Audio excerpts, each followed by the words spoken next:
프란시스코의 인준받은 수도규칙 12장입니다. 근데 이제 대부분 인준받은 수도규칙 12장에 대해서는 많은 이야기들을 잘 안 하세요.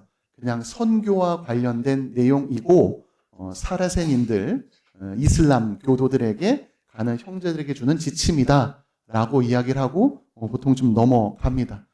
그런데 이 배운 게 도둑질이라고 제가 재작년에 성지 이스라엘에 가서 이슬람, 그러니까 무슬림들이죠. 많이 만나기도 했고 또 다른 신앙을 믿는 이들, 유대인들도 있고요. 또 예수님을 믿긴 하지만 다른 방식으로 믿는 정교회, 그리스, 아르메니아, 콥틱은 이집트입니다. 그 다음에 에티오피아, 그 다음에 시리아, 이제 이런 분들하고 약 2년 동안 함께 생활하면서 제가 보고 듣고 느꼈던 것들 여러분들에게 좀 나눠드리고 싶습니다. 제가 이제 강의를 본격적으로 시작하기에 앞서서 한 가지 이야기를 해드릴게요. 착한 곰 이야기 아세요? 착한 곰? 모르세요? 옛날에 착한 곰이 있었습니다. 곰이 너무 착했어요. 근데 어느 날 길을 가다가 어떤 사람이 이 착한 곰을 만난 겁니다. 너무 놀랐죠. 곰이 있으니까. 그래서 어떻게 했어요? 죽은 척을 했습니다. 죽은 척을 하면 곰이 그냥 간다더라. 해가지고 이 사람이 착한 곰 앞에서 죽은 척을 했어요. 근데 우리 이 곰은 착한 곰이었어요. 그래서 그 사람을 묻어줬습니다. 예, 이제 본격적으로 강의 시작하도록 하겠습니다. 프란시스코 성인 사부님께서도 강조하시지만 선교라는 것은 너, 나, 우리 누구 할 것 없이 우리 모두의 소명입니다. 그리고 그거는 마르코 복음에도 나와 있습니다. 너희는 온 세상에 가서 모든 피조물에게 복음을 선포하여라. 복음을 선포하는 방식은 저마다 다르지만 중요한 것은 예수님의 순환과 죽음 그리고 부활과 승천 이후에 성령 강림을 통해서 교회가 탄생했습니다. 그리고 예수님께서는 제자들을 부르시고 특별히 베드로에게 반석의 권한을 부여하셨을 때 교회의 기틀이 마련되었고요. 성령께서 제자들에게 임하심으로써 교회는 세상 밖으로 나아가서 복음을 선포하는 그리스도 공동체로서의 생명력을 얻게 되었습니다. 그리고 이러한 내용은 사도행전에 잘 나와 있습니다. 즉 신약 성경의 맨 첫 번째 책이 어떤 책이죠? 마테오 복음서입니다. 그 다음에 마르코, 루카, 요한. 4개의 복음서는 예수님께서 그리스도이시다라는 것을 우리들에게 잘 알려주고 있고요. 그 다음에 나오는 사도행전은 초대교회, 즉 예수님의 제자들 중에서 뽑힌 사도들과 예수님을 따랐던 제자들이 어떻게 사람들에게 복음을 선포하면서 살았는가. 또한 예수님을 따라다녔던 이후에 예수님을 직접 보지는 못했지만 예수님으로부터 부르심을 받거나 신앙이 생겨서 나도 예수님을 믿을래요. 나도 교회의 구성원이 되겠습니다라고 찾아왔던 사람들이 어떻게 살아갔는지, 어떻게 생활했는지가 잘 나와 있습니다. 그래서 그들은 사도들의 가르침을 받아서 친교를 이루었고요. 빵을 떼어 나누면서 기도를 했습니다. 그리고 사도들을 통해서 많은 이적과 표징들이 일어났는데 사람들은 기대와 함께 두려움이 생겼고요. 무엇보다도 더 열성적으로 신앙생활을 했습니다. 이처럼 초대교회의 사도들은 기적을 행하고 함께 기도했고요. 공동체에 합류하기 위해서 재산을 팔아서 가난한 이들과 나누면서 영적으로 외적으로 점점 성장해 나아갔습니다. 이러한 모습은 2000년 전의 모습이기도 하지만 바로 지금 오늘날 우리의 모습과도 맞닿아 있습니다. 즉 우리가 추구하는 모습, 수도복을 입고 서원을 해서 수도원에서 생활을 하는 저나 바깥에서 세상 속에서 서원을 하고 프란치스코의 발자취를 따라서 살아가시는 여러분들이나 똑같이 신앙생활을 열심히 하면서 가진 것들을 이웃들과 나누고 베풀면서 복음의 말씀을 접하면서 예수님의 가르침이 어떤 것인지를 되새기는 삶을 살아가고 있는 사람입니다. 다만 그 방식이 베네딕토 성인이 갔던 방식도 아니고 도미니코 성인이 갔던 방식도 아니고 이냐시오 롤라 성인이 갔던 방식도 아니고 프란치스코 성인이 갔던 방식 플러스 그 이후에 프란치스코 성인의 제자들 100년 후, 200년 후, 300년 후, 400년 후, 500년 후, 600년 후, 700년 후, 800년 후에도 여전히 프란치스코를 따르고 있는 그 수많은 프란치스코의 제자들이 살았던 전통까지 합쳐서 오늘날 우리가 그리스도의 거룩한 복음을 실행하는 것입니다. 그런데 조금 다른 점은 초대교회는 박해를 받던 시기였습니다. 200여 년 전에 한국교회에 처음으로 천주교가 들어왔을 때도 처음에는 학문, 서양의 학문이다, 서학이다 라고 받아들였지만 이후에 박해를 받게 됐죠. 마찬가지로 2000년 전에 예수님의 제자들도 박해를 받았습니다. 굉장히 어려운 상황이었습니다. 그렇기 때문에 여기서 우리가 한 가지 꼭 기억해야 하는 것은 오늘날 교회라고 하면 건물을 떠올립니다. 어떤 분은 신부님 왜 교회라고 그러세요? 성당이죠. 교회 안에 있는 게 성당입니다. 그런데 우리는 성당이나 교회나 거의 동의어처럼 생각을 하죠. 파리에 갔더니 노틀담 대성당이 있더라. 로마에 갔더니 바티칸에 성베드로 대성당이 있더라. 그 다음에 얼마 전에 그 교황 레오께서 축복하신 성가정 대성당, 바르셀로나에 커다란 성당 있고요. 우리 서울에는 또 명동 대성당이 있죠. 그래서 많은 분들이 교회, 그러면 커다란 건물만 생각하는데 예수님 시대 때에 박해 시대였다고 말씀을 드렸죠. 그럼 커다란 건물이 있으면 박해하는 사람들이 보고 올 거 아니에요. 저기다. 저기에 사람들이 모여서 신앙생활을 한다. 즉 초대교회에 형성되었던 교회라는 개념은 신앙 공동체입니다. 예수님을 믿는 사람들이 있는 곳은 어디나 교회였습니다. 즉 교회는 신앙 공동체입니다. 그럼 우리가 눈에 보이는 외적인 건물이 생겨난 것은 그 이후입니다. 박해가 끝난 다음에. 그런데 박해 시대에는 나의 신앙을 드러낼 수 있는 가장 큰 방법이 뭐냐면 바로 순교하는 것이었습니다. 죽음으로써 나의 믿음을, 나의 신앙을 드러낼 수 있었어요. 그런데 박해가 끝나고 나면 어떻게 드러낼 거예요? 이제 더 이상 순교할 일이 없는데. 초대교회 때 박해 시대 이후에 나의 신앙을 드러낼 수 있는 가장 큰 방법은 바로 동정생활이었습니다. 동정생활. 인간적인 욕구나 내 주변의 환경들로부터 나와서 오직 하느님만을 깨끗한 마음과 순수한 정신으로 그분께 향하겠다. 그렇게 살아가겠다. 그의 삶을 통해서 예수님을 드러내고 본인의 신앙도 드러냈습니다. 그럼 이후에 이제 똑똑한 사람들, 열심한 사람들이 이거 안 되겠다. 내가 세상에서 직장 생활하면서 돈 벌면서 처자식 먹여 살리면서 무언가를 하려니까 너무 힘들다. 그래서 사람들이 사막으로 갔습니다. 광야로 갔습니다. 어떻게? 열심히 살기 위해서. 예수님을 찾기 위해서. 그 이후에 베네딕토 성인 전에는 그것도 아니다. 봉쇄구역을 만들어 놓고 우리가 그 안에 모여서 그 안에서 기도하고 공동생활을 하면서 하느님께 찬미 찬양을 드리자. 그리고 찬미 찬양도 그냥 말로 하는 게 아니라 노래로 드리자. 그러면 우리의 찬미 찬양이 배가 된다더라. 라고 해서 사람들로부터 떨어져 나오게 봉쇄구역을 만들었어요. 그러다 보니까 봉쇄구역 안에서 먹고 살려면 또 미사를 봉헌하려면 빵을 만들어야 되고 포도주를 담궈야 되고 또 이 먹을 것들을 오랫동안 보관하기 위해서는 숙성시켜야 돼요.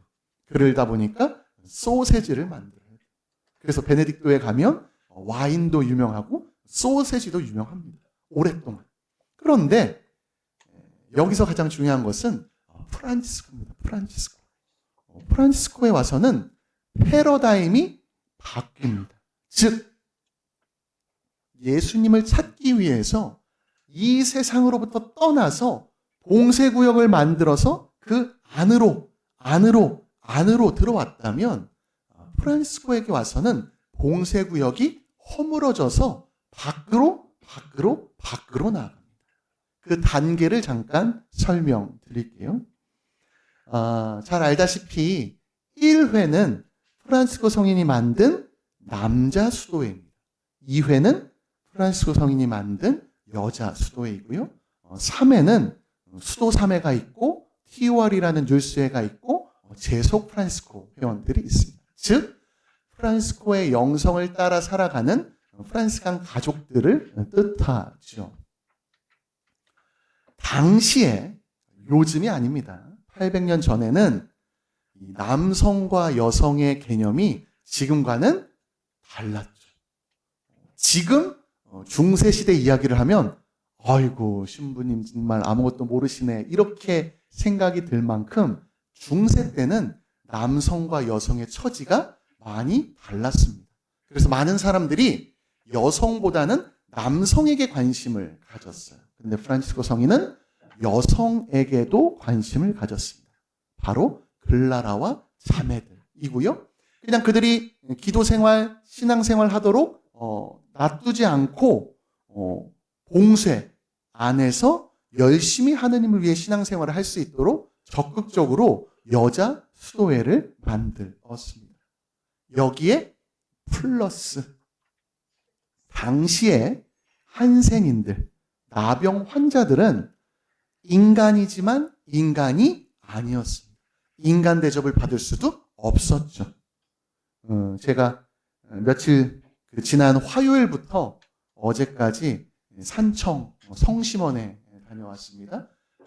남자 수도회 사도생활단 초기 양성자 모임이라고 해서 청원기에 있는 형제들, 수련기에 있는 형제들, 유기서원기에 있는 형제들, 그러니까 수도자들, 남자 수도자들이 모여서 우리들의 성소를 재확인하고 한번 잘 살아보자 라는 모임을 1년에 한 번씩 하는데 이번에는 3박 4일 동안 산청 성심원에서 있었습니다.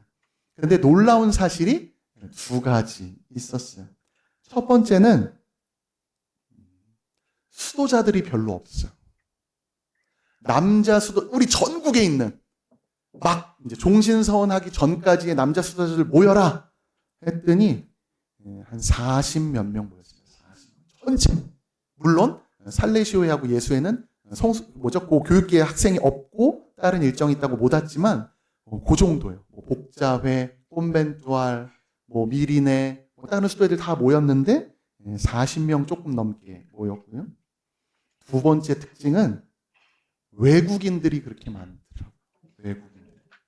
베트남, 콩고, 저기 어디요? 동티모르, 인도네시아부터 외국 수사님들이 그렇게 많아요. 사실 저도 엄청 놀랐어요. 이 정도로 많을 줄은 몰랐어요. 한 3분의 1이 넘었습니다. 외국. 예. 그래서 우리가 좀 성소에 대해서 관심을 가져야 되는데요. 다시 좀 넘어와서 나병 환자들을 같은 형제로 보기 시작했고요. 그들을 돌보는 일에 형제들이 열심하기 시작했습니다. 그런데 그것으로 끝이냐? 아닙니다. 사람들의 관심이 대상이 아니었던 온 피조물에게까지 예수님의 복음을 전했습니다. 그것이 바로 프란치스코입니다. 즉 예수님께서 돌아가시고 묻히시고 부활하시고 승천하신 다음에 제자들이 온 세상에 가서 복음을 전파하는데 박해를 받았죠. 313년에 밀라노 칙령이 생기면서 종교의 자유가 생기면서 보다 적극적으로 온 세상에 복음을 전파하다가 또 여러 성인들이 나와서 다양하고 고유의 방식대로 복음을 살아가다가 마침내 프란시스코에 와서는 사람들의 관심이 확장되면서 남성에서 여성으로, 여성에서 나병 환자들로, 나병 환자에서 온 우주로 점점점 퍼지게 됩니다. 달리 말하면 예전에는 봉쇄구역이 아주 조그만 것이었다면 이제는 온 우주가 봉쇄구역이 된 것입니다. 사실상 봉쇄구역이 없어진 것이죠. 여기에 우리 프란시스코 성인의 탁월성이 있고요. 또 이때에 프란시스코 성인은 성지를 탈환해야 한다 라면서 십자군 전쟁에 사람들이 집중하고 있을 때 평화의 사도로서 술탄을 만나러 갑니다. 그리고 그를 감탄시켜서 프란시스코의 뒤를 따르는 제자들이 성지 이스라엘에 가서 머물면서 또 순례오는 사람들을 위해서 봉사하고 그들을 지켜줄 수 있는 소임을 교회로부터 인정받게 되고요. 그 이후로 오늘날까지 약 800년 동안 OFM, 즉 작은 형제들이 성지 이스라엘에 머물면서 성지를 수호하고 거기서 전례 행위를 실천하면서 살아가고 있습니다. 다시 조금만 앞으로 갈게요. 초대교회의 복음 선포는 크게 두 가지 방향으로 전개되었습니다. 첫 번째는 우리가 잘 아는 것처럼 믿지 않는 사람들에게 예수님을 전해주는 것입니다. 우리가 잘 알고 있는 일반적으로 생각하는 선교의 개념이고요. 그래서 새로운 이들이 공동체에 합류하면서 교회가 성장하게 됩니다. 그리고 두 번째는 이미 믿고 있는 이들의 신앙을 성숙시키는 대내적 선교입니다. 사도 바오로가 신앙 공동체인 여러 교회에 차례로 서간을 보낸 이유가 여기에 있습니다. 로마서 잠깐 읽어드릴게요. 나는 여러분을 보게 되기를 간절히 바랍니다.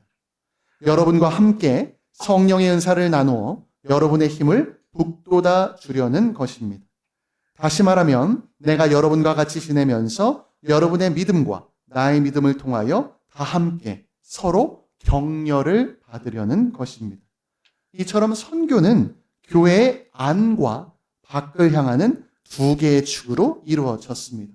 그리고 시간이 흘러서 1209년 프란시스코 성인은 인노첸시오 3세 교황에게 생활 양식을 인준받기를 원했습니다.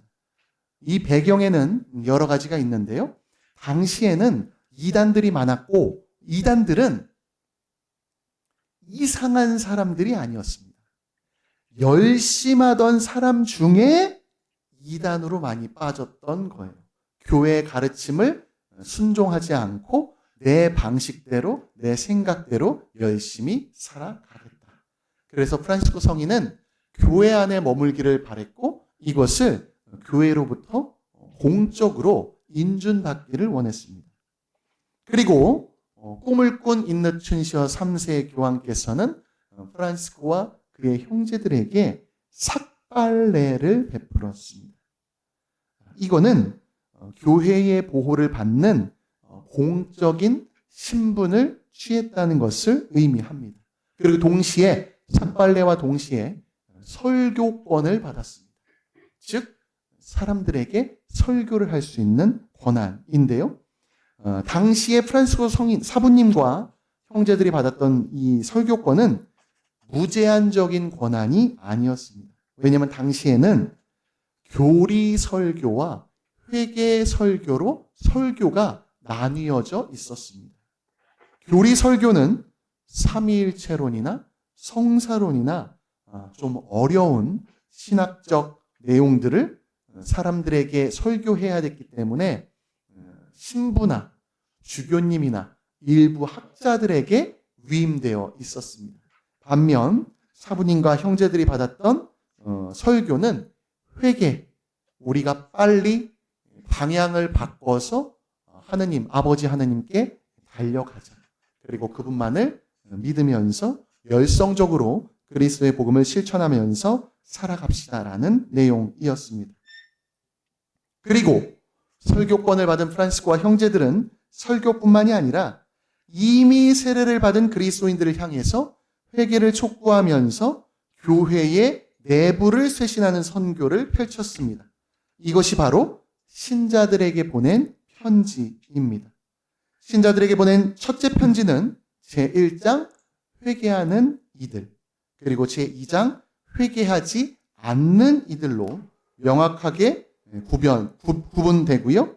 내적 선교의 대상과 방향을 잘 보여줍니다. 그리고 믿지 않는 이들, 믿는 이들 안에서 믿지 않는 이들에게 구체적으로 나가는 방식이 바로 오늘 제가 강의할 인준받은 수도규칙 12장에 나와 있습니다. 저는 5가지 주제로 이렇게 좀 나눠봤는데요. 첫 번째는 사라센인들과 비신자들입니다. 원래 사라센은 시나이 반도 인근에 머물러 있었던 아라비아 유목민들, 달리 말하면 베두인들을 지칭하던 단어였습니다. 그런데 이제 이슬람교가 탄생하고 아랍 제국이 전 세계로 팽창하면서 중세 유럽 사람들은 민족과 관계없이 이슬람 교도들을 사라센이라고 부르게 되었습니다. 그리고 특별히 인준받은 수도규칙 12장에 나와 있는 사라센인은 무슬림을, 즉 이슬람 교도를 의미합니다. 당시 사부님의 관점에서 선교의 최전방이자 주요 대상은 비신자들이었고요. 그 중에서도 이슬람 교도들이었습니다. 그리고 당시는 그리스도교와 이슬람 세계가 십자군 전쟁이라는 참혹한 무력 충돌을 벌이던 대립적 상황이었습니다. 이러한 폭력이 난무하는 시대에 프란시스코 성인은 복음에 기초한 평화적 방법을 원했습니다. 그리고 프란시스코 성인과 성지 이스라엘의 인연은 그리스도교 역사에서 가장 독특하고 평화로운 장면 중 하나로 꼽힙니다.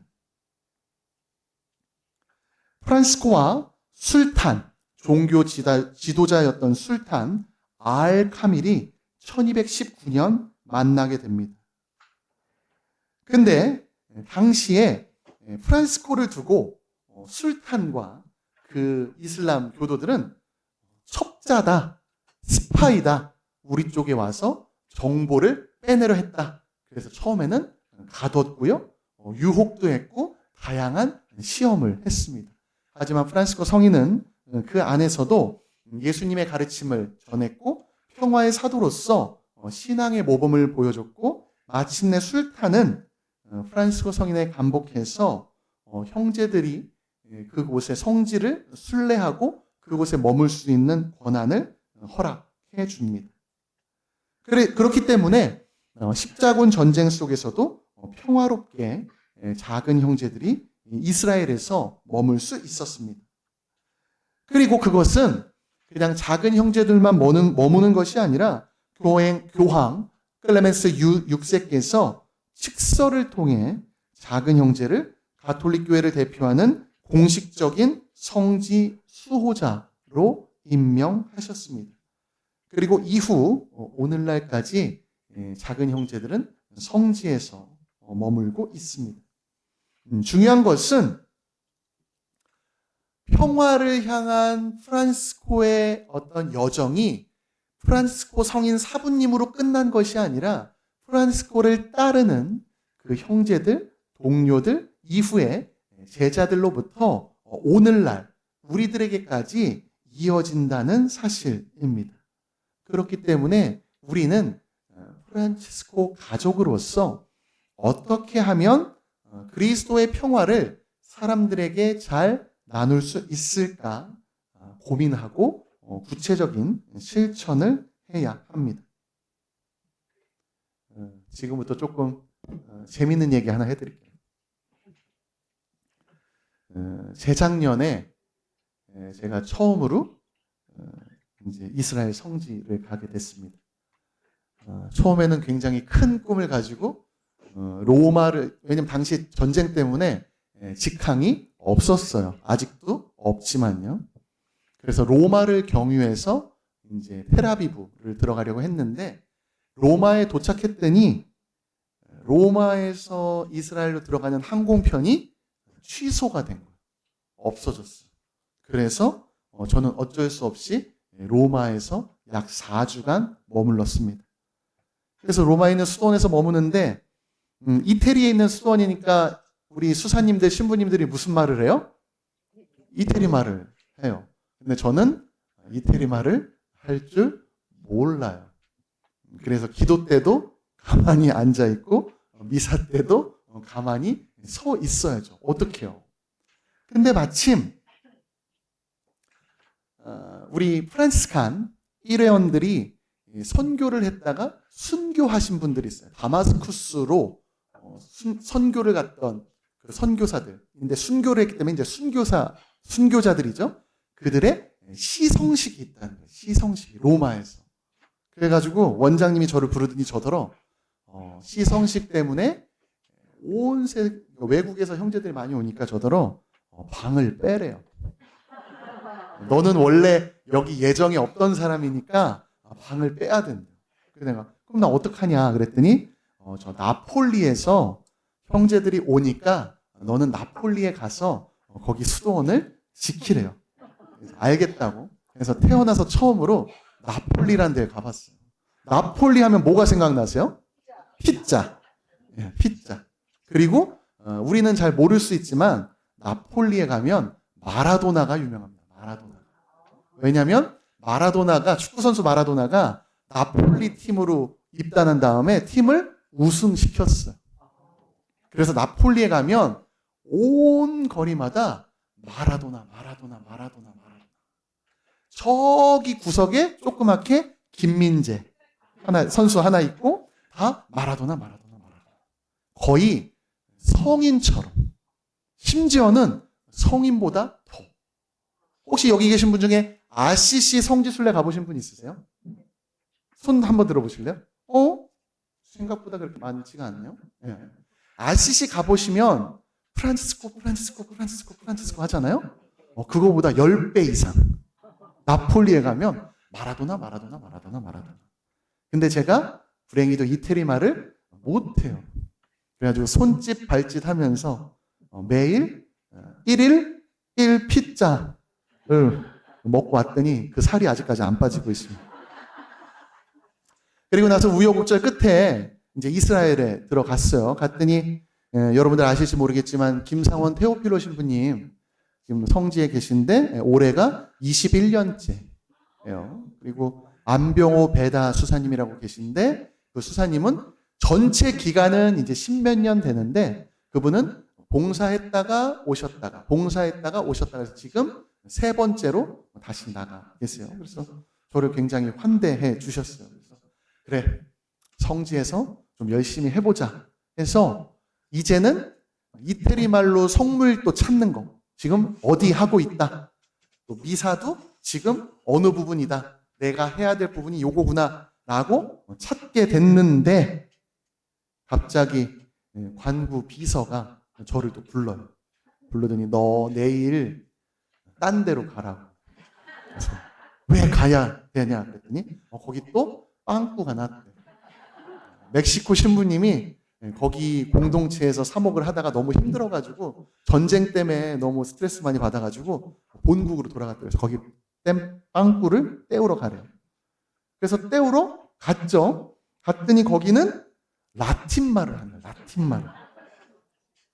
이제 막 이태리 말로 성물도 찾을 줄 알고 미사 따라갈 줄 알았더니 또 거기는 라틴말을 해요. 라틴말. 제가 2000년에 신학교 입회했는데 2000년에 딱 1년 배웠던 라틴말을 다시 하래요. 정말로 이 남성 형제님들은 이해할 수 있으실지 모르겠지만 군대 2번 간 느낌이었습니다. 정말로 힘들었어요. 누가 가르쳐주지도 않고. 그래서 라틴말로 기도하고 미사하고 또 거기는 미사를 그냥 말로 안 해요. 노래로 합니다. 노래로. 그래서 성부와 성자와 성령. 성경 긋는 것부터 파견하는 것까지 다 노래로 해요. 그리고 돌아가면서 선창, 후창을 하는데 선창을 하게 되면 독서를 해야 돼. 독서, 미사 독서를. 미사 독서를 라틴 말로 노래로. 그래서 계속 이 유튜브 틀어놓고 그 그레고리안 성가를 틀어놓고 그 음에 맞춰서 하는 거예요. 근데 문제는 제가 말을 잘 못하니까 떠듬떠듬 늦잖아요. 그래서 어떻게까지 했냐면 한글로 우리 음가대로 다 적었어요. 이 노미네 파트리스 et 필리 et 스피리투스 상티 아멘 이거를 다 적었어요. 근데 문제는 이 사람 이 같이 전례를 하는 형제들은 수년간 수십 년간 그것만 전례를 하잖아요. 그러니까 우리 한국말 하듯이 빨라. 근데 제가 라틴 말로 한글로 적어놓은 거는 너무 느려. 아이고 주여, 저를 당신의 도구로 써주소서. 정말 힘들었습니다. 그리고 조금만 더 설명을 드리면 주님 무덤 성당이 있었는데 그 안에는 아까도 잠깐 말씀드렸지만 그리스 정교회, 그 다음에 아르메니아 사도교회, 그 다음에 콥틱, 시리아 정교회, 그 다음에 에티오피아 정교회, 그 다음에 시리아 정교회 이 6개의 종파가 함께 있는데요. 6개 중에 에티오피아는 성당 안에는 아무런 권리가 없어요. 성당 바깥에 있고요. 성당 안에서도 시리아하고 그 다음에 콥틱은 굉장히 작은 부분에만 있어요. 그래서 실질적으로는 우리하고 그리스 정교회하고 아르메니아 사도교회가 주요 포인트들을 공동으로 소유를 합니다. 공동으로 소유. 그럼 소유권은 뭐예요? 내 거라는 뜻이죠. 근데 공동 소유를 하다 보니까 우리 건데 소유는 우리 거지만 사용권은 또 달라요. 사용권은 시간에 따라서 나눠져 있어요. 매일 밤 11시 30분, 주일은 11시 40분이 되면 종을 쳐요. 맨 처음에 그리스 정교회가 10번 종을 칩니다. 그리고 나면 우리가 10번 종을 쳐요. 그리고 나면 아르메니아 사도교회가 10번 종을 쳐요. 매일 밤 11시 30분에. 그리고 나면 분향을 합니다. 그리스 정교회가 분향을 하고요. 그 다음에 아르메니아 사도교회가 분향을 하고요. 그 다음에 콥틱이 분향을 합니다. 그러면 콥틱이 마지막으로 분향을 하면서 우리 로마 가톨릭의 소유권이 있는 곳이 있거든요. 그 중에 가장 마지막 장소가 마리아 막달라나 경단이에요. 그러면 콥틱 수사가 거기에 분향을 하고 나면 파이프 오르간으로 성모일도 초대성 주님 제 입시유를 열어주소서를 노래합니다. 요때가 약 11시 50분, 11시 55분쯤 돼요. 그리고 나서 초대송과 말씀 기도, 이제 독서 기도죠. 합니다. 라틴 말로 노래를. 그리고 그게 끝나고 나면 아침 기도를 바칩니다. 라틴 말로 노래로. 그리고 나면 새벽 1시 20분, 30분쯤 끝나요. 그 손흥민 선수가 축구를 하잖아요. 잘하잖아요. 열심히 하잖아요. 그러면 우리 생각에는 축구 끝나고 나면 피곤하니까 그냥 자겠다, 쉬겠다 이 생각을 하는데 손흥민 선수 말이 경기를 하는 동안에 이 아드레날린이 너무 많이 나오기 때문에 몸이 막 달아올라가지고 경기가 끝나면 잠이 안 옵니다. 잘 수가 없어. 몸은 계속 교감신경이 활성화돼요. 저도 1시간 40분 동안 노래로 기도를 바치고 나면 이제 침대에 눕잖아요. 잠이 몸이 활성화돼요. 근데 이때 잠을 못 자면 조금 있다가 노랫소리가 들려요. 무슨 소리냐면 그리스 정교회에서 이제 아침 전례를 하는 거예요. 끝나고 나면. 그러면 이제 전 침대에 누워서 빨리 자야 되는데 하다가 그 노래 기도 소리를 듣잖아요.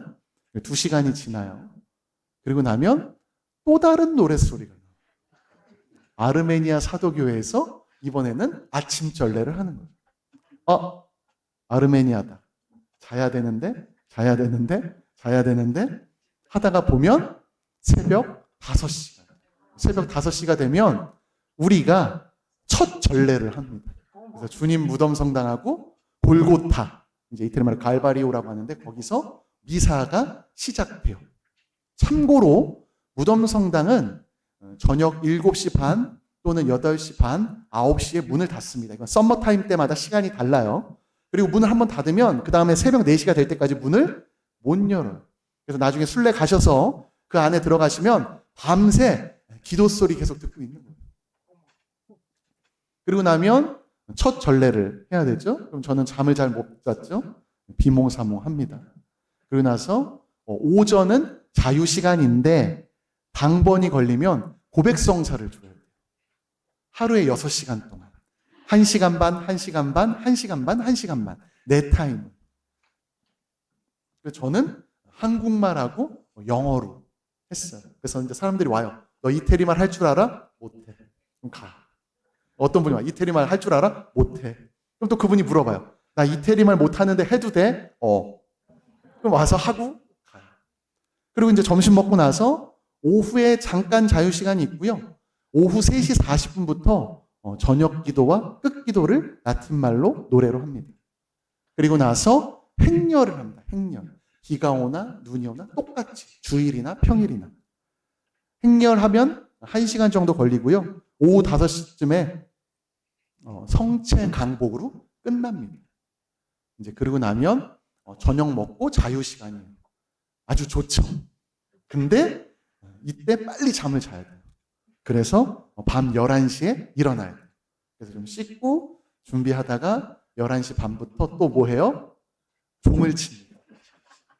그리고 분향을 하고 나서 우리는 파이프 오르간 반주 소리에 맞춰서 주님 제 입시유를 열어주소서 하고 똑같이 매일 전례를 해요. 그리고 시간이 남으면 저는 유튜브 틀어서 그레고리안 계속 들으면서 연습을 합니다. 왜? 독서는 매일 바뀌니까. 잘못 걸리면 독서가 기니까. 그래서 그렇게 생활을 하게 됩니다. 근데 이제 이렇게 생활을 하다 보니까 어떤 기도에 대한 자신감, 열정 이런 게 생기고요. 또 다른 한편으로는 마치 국가대표처럼 우리 로마 가톨릭을 대표해서 우리가 여기서 전례를 하고 있구나.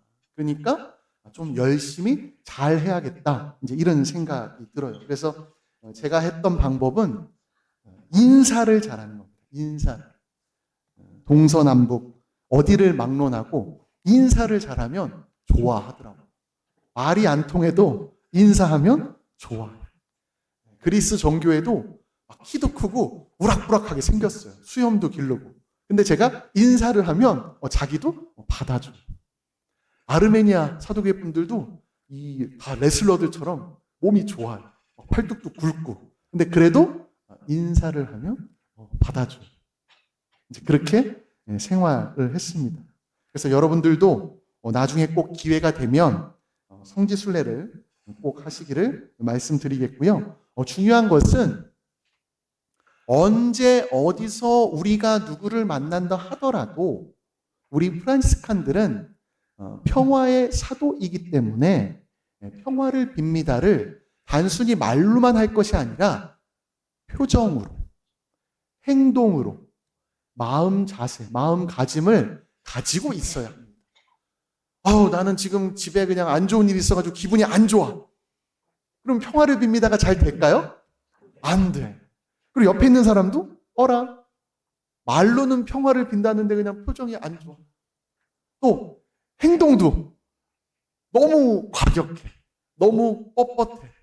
그러지 않게 우리가 언제나 어디서나 프란치스칸으로서 평화의 사도라는 것을 좀 생각해 주셨으면 좋겠습니다.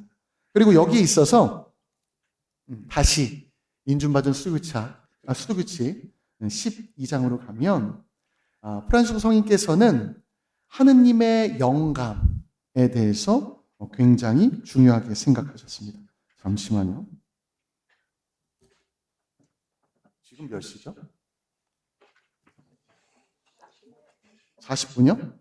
시간은 아직 좀 남았네요. 오케이. 하느님의 영감에 대해서 굉장히 강조하셨고요. 우리가 어떻게 하면 하느님의 영감을 잘 받아들일 수 있느냐, 잘 캐치할 수 있느냐, 이거는 열린 마음이 있어야 합니다. 달리 말하면 개방성이고요. 왜냐하면 우리가 우리의 생각과 판단으로 꽉 차 있으면 성령께서 내려오시되 우리 안에서 당신의 거룩한 활동을 하실 수가 없습니다.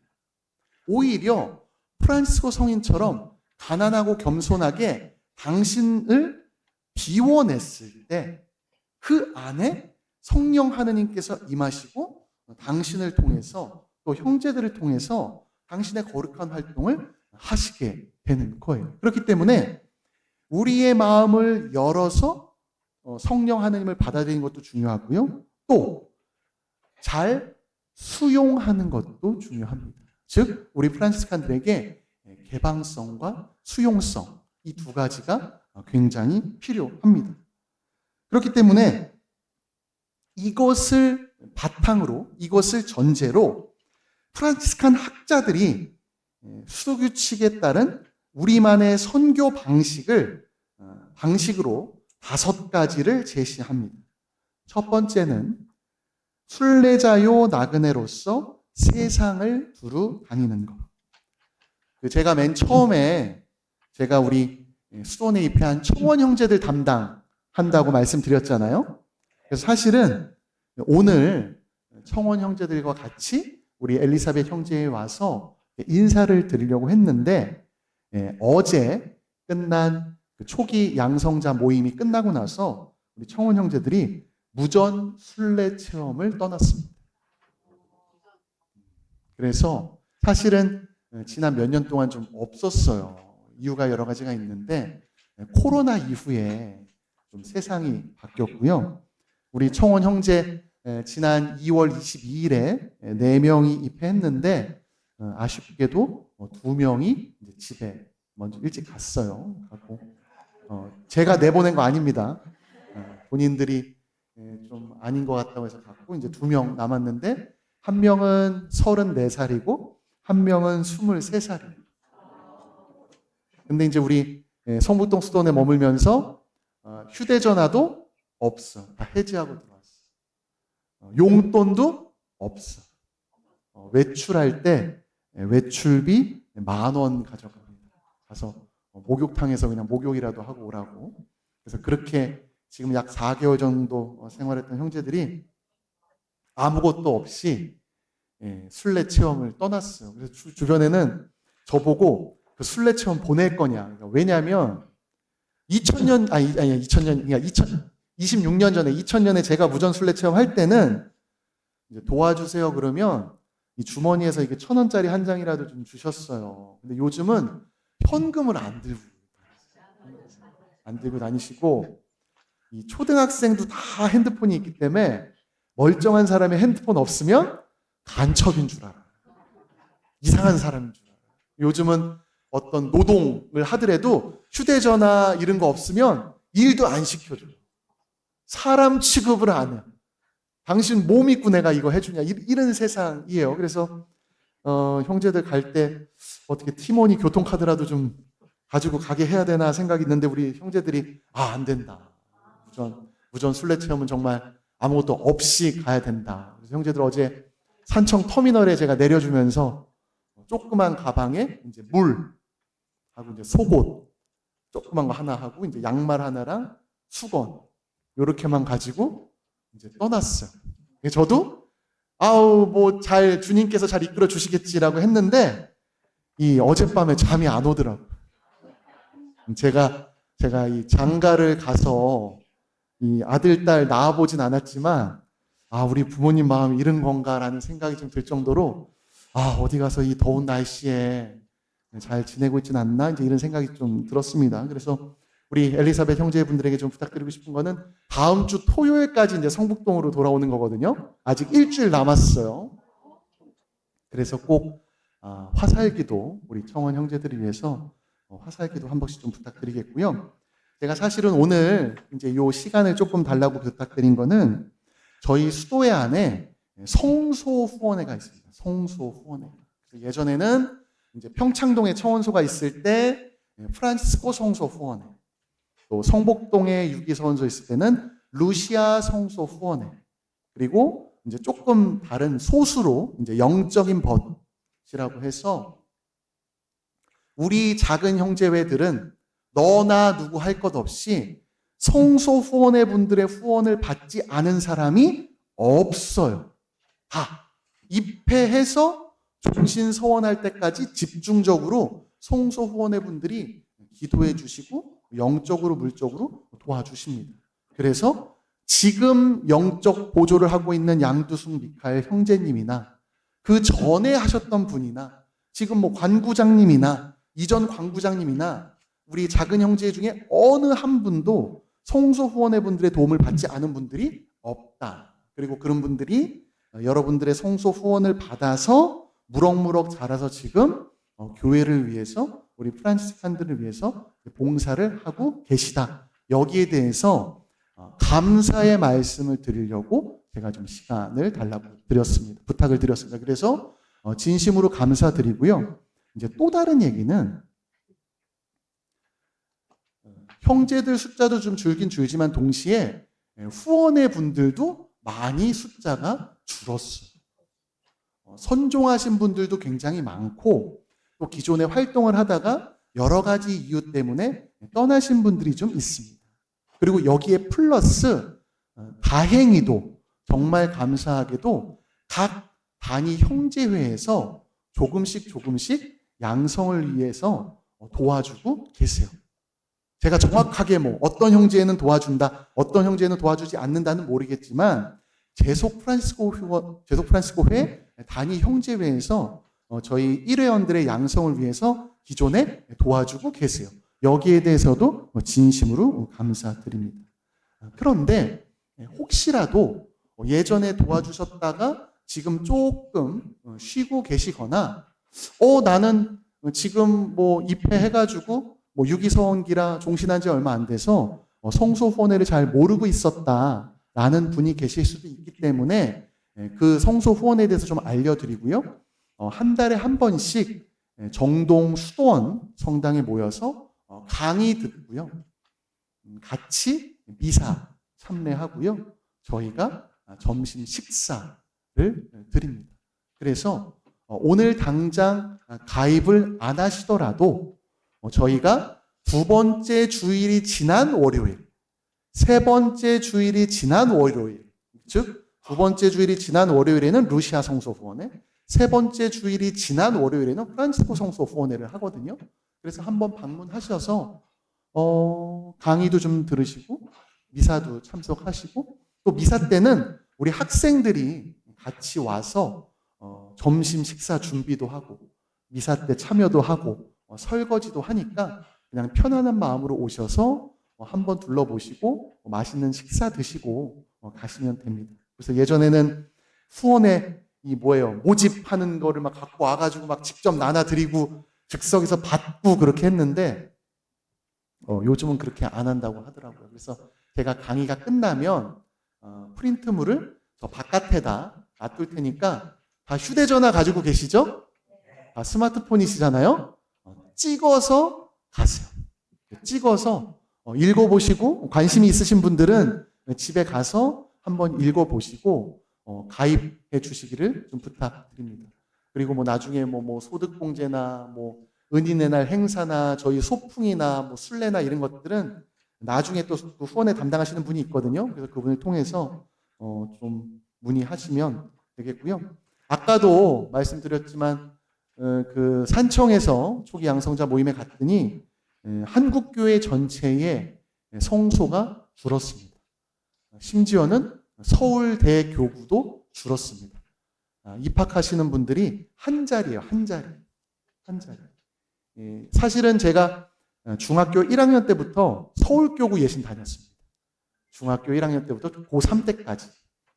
중1 때 1993년도에 아이고 이러면 또 제 나이가 나오네. 600명이었어요. 600명. 중1만 서울교구 예신이 중2가 되면 500명, 400명, 300명, 200명, 고3 되면 100명으로 줄고 입학하는 사람은 이제 더 주는데 그랬던 서울교구가 한 자리로 줄었고요. 저희도 내년에 1월에 종신서원이 없습니다. 대상자가 없어요. 그리고 지금 유기서원 형제들도 1년차, 2년차, 3년차, 4년차 합쳐서 3명입니다. 3명입니다. 그래서 참 여러분들 우리 나중에는 정말 영적 보조 할 사람이 없을 수도 있어. 지금. 그래서 정말 그러니까 우리 모두의 성소를 위해서 좀 기도하고 관심 갖는 거를 부탁드리겠습니다. 영광이 성부와 성자와 성령께 성부와 성자와 성령의 이름으로 그 프린트물은 제가 바깥에다 놔둘 테니까